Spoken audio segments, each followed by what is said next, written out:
Mga kababayan, sa bawat aktibidad ng tunay na kidusang bayan, mula sa panawagang Marcos at Duterte resign hanggang sa laban para sa hustisyang panlipunan, lagit-laging meron sumusulpot ng mga grupong may sariling vested interest. Hindi para palakasin ang boses ng mamamayan, kundi para makisaw-saw at makisiksik sa lakas ng masa na hindi naman nila kayang buuin ang kanila mismong sarili. Ito po ang matagal ng estilo ng mga DDS. Wala silang sariling mobilisasyon, walang sariling lakas. Sila-sila lang, yung mga naniniwala at sunod-sunuran sa mga fake news peddler na parang mga buang at walang kakayahang mag-organisa ng taong bayan. Itong mga ito, sa halip na umasa sa kanilang lakas, pumupunta sila sa mga aktibidad, manggulo, manabotahe, at upang mapalabas na meron silang sinusuportahan, kunyari. Kaya malinaw po ang tunay na layunin. Ito pinoprotektahan po nila ang sarili nilang interes at kani-kanilang mga poon. Habang malinaw po ang ating panawagan, Marcos, Duterte resign.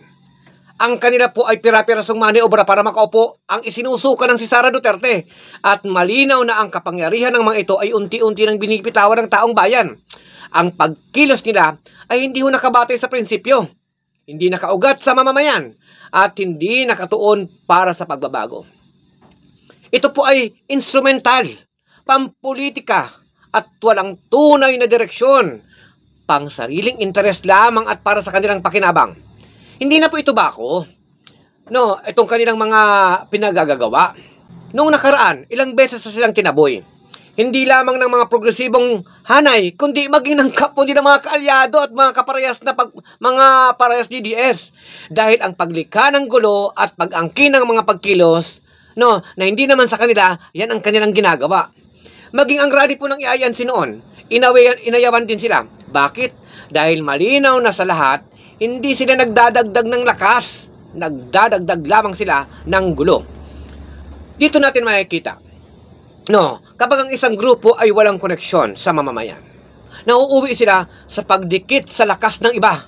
Kapag wala silang sariling pagkilos, umaasa sila sa paggambala sa mga legitimate na panawagan at pagkilos ng mamamayan.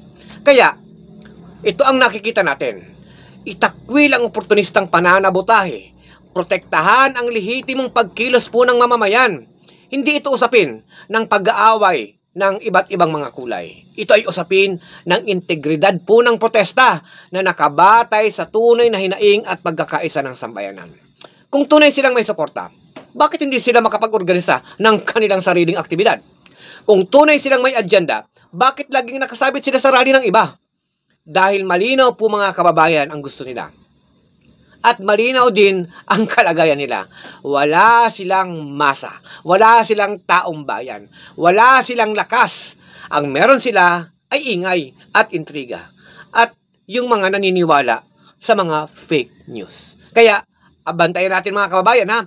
Bantayan natin itong mga oportunismo at nananabotahe sa mga lehitimong aksyon ng mga mamamayan. Walang lugar dito. Walang lugar sa lehitimong aktibidad itong mga oportunista at nananabotahe. Lalong-lalo na ang mga DDS.